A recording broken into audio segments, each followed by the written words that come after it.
Hi friends, star Kannada ಚಾನೆಲ್ನ daily ಅಪ್ಡೇಟ್ಸ್ಗಳಿಗಾಗಿ subscribe ಮಾಡೋದನ್ನು ಮರಿಬೇಡಿ. ಹಾಗೆಯೇ ಪಕ್ಕದಲ್ಲಿರುವ ಬೆಲ್ ಬಟನ್ ಅನ್ನು ಒತ್ತಿರಿ. ನಾವು ಅಪ್ಲೋಡ್ ಮಾಡುವ ಎಲ್ಲ ವಿಡಿಯೋಗಳು ನಿಮಗೆ ಬರುತ್ತದೆ. ಬಿಗ್ ಬಾಸ್ ಕಾರ್ಯಕ್ರಮ ದಿನದಿಂದ ದಿನಕ್ಕೆ ಭಾರಿ ಕುತೂಹಲವನ್ನ ಸೃಷ್ಟಿ ಮಾಡ್ತಾ ಇದೆ. ಬಿಗ್ ಬಾಸ್ ನಲ್ಲಿ ಒಟ್ಟು 6 ಜನ ಸ್ಪರ್ಧಿಗಳು ಉಳಿದುಕೊಂಡಿದ್ರು. 13ನೇ ವಾರ ರಾಕೇಶ್ ಹೊರ ಬಂದಿದ್ರು. ಹೀಗಿರುವಾಗ ಗ್ರ್ಯಾಂಡ್ ಫಿನಾಲೆಗೆ 1 ವಾರ ಮಾತ್ರ ಬಾಕಿ ಉಳಿದಿದೆ. ಹೀಗಿರುವಾಗಲೇ ವೀಕ್ಷಕರಿಗೆ ಬಹುದೊಡ್ಡ ಶಾಕ್ ನೀಡಿದ್ದಾರೆ ಬಿಗ್ ಬಾಸ್.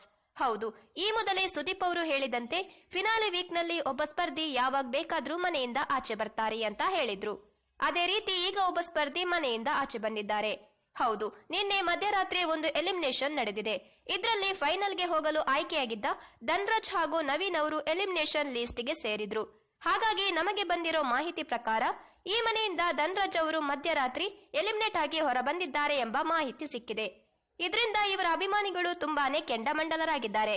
ಯಾಕಂದ್ರೆ ಧನ್ರಾಜ್ ಅವರು ಸ್ಟ್ರಾಂಗ್ ಸ್ಪರ್ಧಿಯಾಗಿದ್ದವರು, ಅಪಾರ ಅಭಿಮಾನಿಗಳನ್ನ ಹೊಂದಿರುವ ಸ್ಪರ್ಧಿ.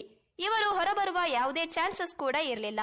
ಆದ್ರೆ ಮಧ್ಯರಾತ್ರಿ ಧನ್ರಾಜ್ ಅವರನ್ನ ಎಲಿಮಿನೇಟ್ ಮಾಡಲಾಗಿದೆ. ಇದರಿಂದ ಅಭಿಮಾನಿಗಳು ತೀವ್ರ ಆಕ್ರೋಶ ವ್ಯಕ್ತಪಡಿಸ್ತಾ ಇದ್ದಾರೆ. ಬಿಗ್ ಬಾಸ್ ವಿರುದ್ಧ ಕಿಡಿಕಾರ್ತಾ ಇದ್ದಾರೆ.